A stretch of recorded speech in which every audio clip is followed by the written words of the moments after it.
जय सेवा साथियों, जय हिंद, जय भारत, जय छत्तीसगढ़। साथियों, आप सभी जानते हैं कि मैं एक सामाजिक कार्यकर्ता हूं और अभी विधानसभा महासमुंद में प्रत्याशी के रूप में खड़ा हुआ हूं। मुझे गुब्बारा चिन्ह, प्रतीक चिन्ह मिला हुआ है।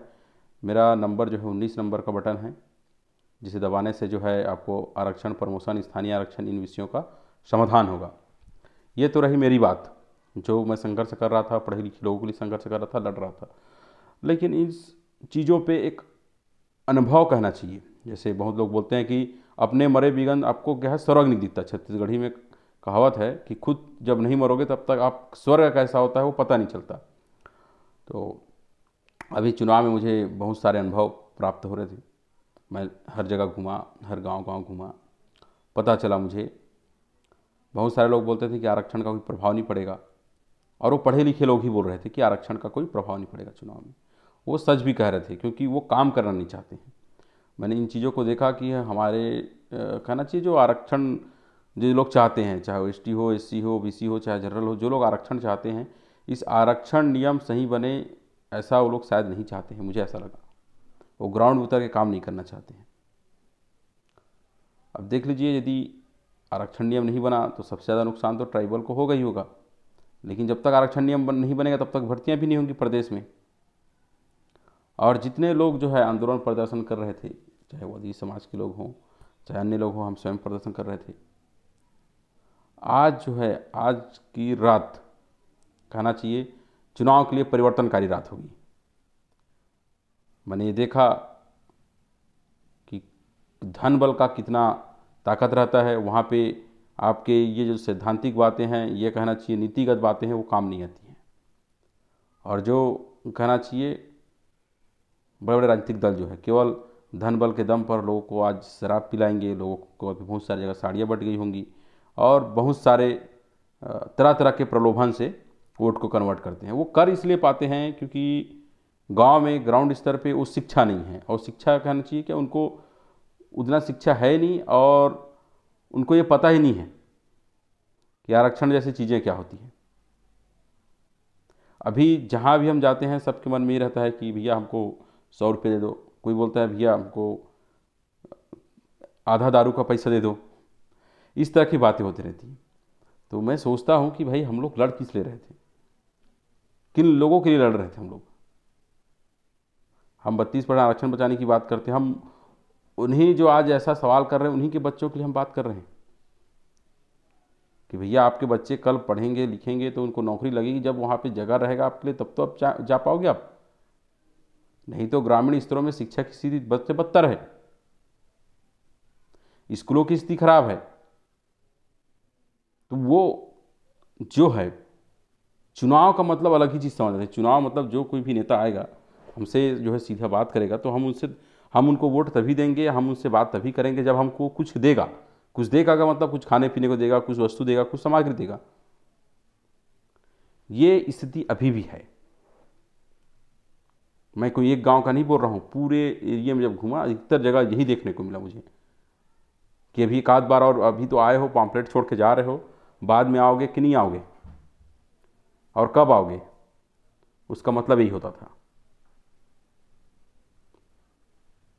कहना चाहिए प्रजातंत्र हम कहें जो 47 में आज़ाद हो गए, 1947 में आज़ाद हो गए, उसके बाद भी ये स्थिति है कि लोग जो हैं अपने मूल्यों के आधार पे, अपने शिक्षा को, अपने एजुकेशन को, अपने स्वास्थ्य को, इन चीज़ों को छोड़कर जो है जो भी नेता आते हैं उनसे सीधा सौदेबाजी कर लेते हैं कि हमको 1000 रुपये दे दो, हमको 500 रुपये दे दो, हमको साड़ी दे दो, हमको ये दे दो, हमको बर्तन दे दो, हमको ये दे दो।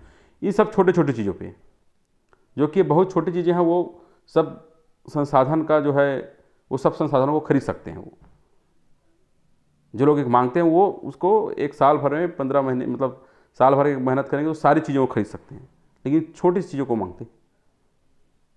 उससे गड़बड़ ये होता है कि उसके बाद नेता सोचता है कि जब मैं इनको पैसे देकर ही मैं चुनाव लड़ रहा हूँ, पैसे देकर मेरा काम चल जा रहा है, बड़ी आसानी से मेरा काम हो जा रहा है, तो मुझे यहाँ आने की आवश्यकता क्या है, फिर 5 साल बाद आऊँगा, मुझे यहाँ काम करने की आवश्यकता ही नहीं है। तो मुझे समझ आया कि ये वही चीज़ है जिसके कारण आज तक जो है हम सोचते हैं कि इन क्षेत्रों का डेवलपमेंट क्यों नहीं हुआ, यहाँ पे अच्छे बैंक क्यों नहीं आए, यहाँ पे अच्छे स्कूल क्यों नहीं आए, यहाँ पे क्रीड़ा परिषद क्यों नहीं बन पाया, क्योंकि वहाँ तक हमारी सोच ही नहीं है, हमारे लोगों की सोच नहीं है, या स्थानीय लोगों की वहाँ तक सोच नहीं बन पा रही है कि यहाँ क्रीड़ा परिषद आता था तो बच्चे लोग खेलते हैं। महासमुंद में मैं देखा बहुत सारे, कहना चाहिए कबड्डी के नाम से तो आप देखिए कि एक जब मैच हम कराते हैं, चाहे वो 5,000 का हो, 10,000 का हो, 80-80, 90-90, 100-100 टीम आ जाती है, लेकिन ये क्रीड़ा परिषद नहीं है। तो ये सवाल और ये मांग, कहना चाहिए सवाल जवाब नेताओं से, मंत्रियों से कौन करेगा? कोई नहीं कर पाएगा, क्योंकि उनको पता है कि ये लोग जो वोट करते हैं वो इसी ढंग से करते हैं, तो वो काम करना ही नहीं चाहते हैं, और उसके बाद छोटे छोटे मांग को लेकर घूमते रहते हैं कि ये कर दीजिए, वो कर दीजिए। मैंने बहुत सारे गाँव में देखा, वहाँ पढ़े लिखे लोग बहुत हैं, बहुत एजुकेटेड लोग हैं, उनकी एजुकेशन का स्तर देखेंगे तो आपको बहुत पाएंगे, आप प्रोफेसर तक पाएंगे आप लोगों को, लेकिन उनके गांव के सड़क देखोगे, उनके स्कूल देखोगे तो वो वैसे ही पुराने हैं, वो और अच्छे नहीं बने। मतलब जो लोग पढ़ लिख गए, चाहे हम ट्राइबल समाज से कहें या पिछड़े समाजों से कहें, लोग पढ़ लिख गए, वो शहर चले गए, शहर की ओर भाग गए, अब वो यहाँ आना ही नहीं चाहते, वो यहाँ मेहनत करना ही नहीं चाहते, और उन लोग बोलते हैं बाद में सिस्टम ऐसा ही है, ऐसा ही चल रहा है। तो आज आपको सबको तय करना पड़ेगा। मैं जो ट्राइबल एक्टिविस्ट हूँ, और ट्राइबल एक्टिविस्ट होने के नाते मैंने इन विषयों पे बहुत मेहनत किया, आरक्षण जैसे विषय पर, और ये जब आरक्षण नहीं मिला तो विधानसभा का फॉर्म भी भरा, और मैं पूरे प्रदेश में एक, कहना चाहिए, आरक्षण बचाओ मुहिम चलाया।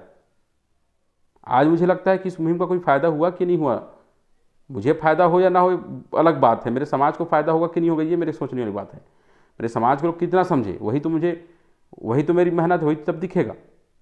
लेकिन मुझे ऐसा लगता है कि चुनाव के समय आज एक रात में लोग बदल जाएंगे, ये स्थिति मैं देख रहा हूँ।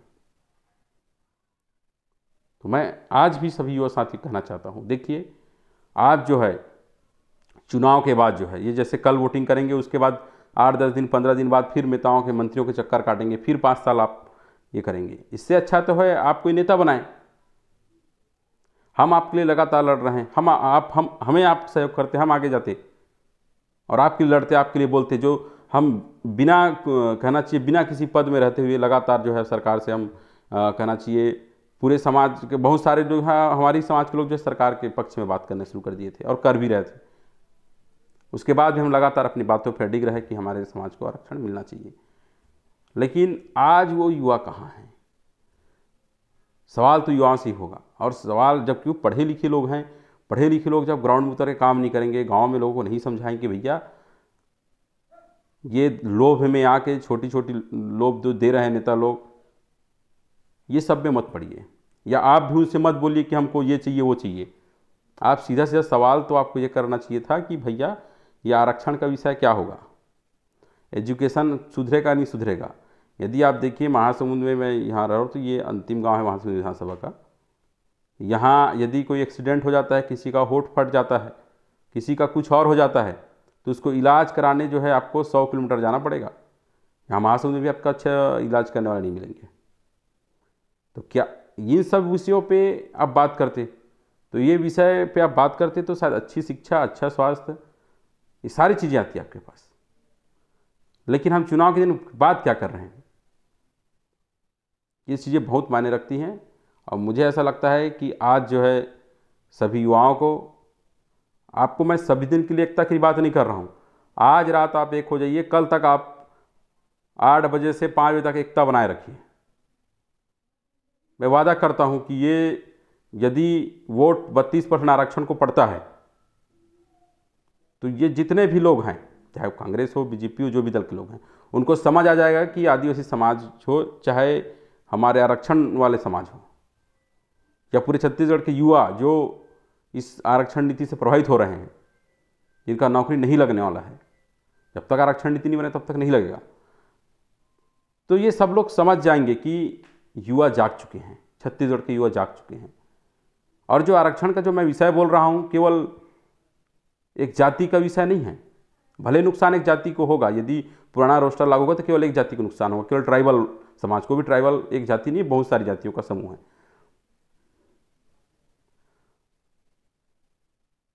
लेकिन ये जो मुद्दा है पूरे प्रदेश का मुद्दा है, और पूरे प्रदेश के युवाओं को आज सोचने की आवश्यकता है। धन्यवाद।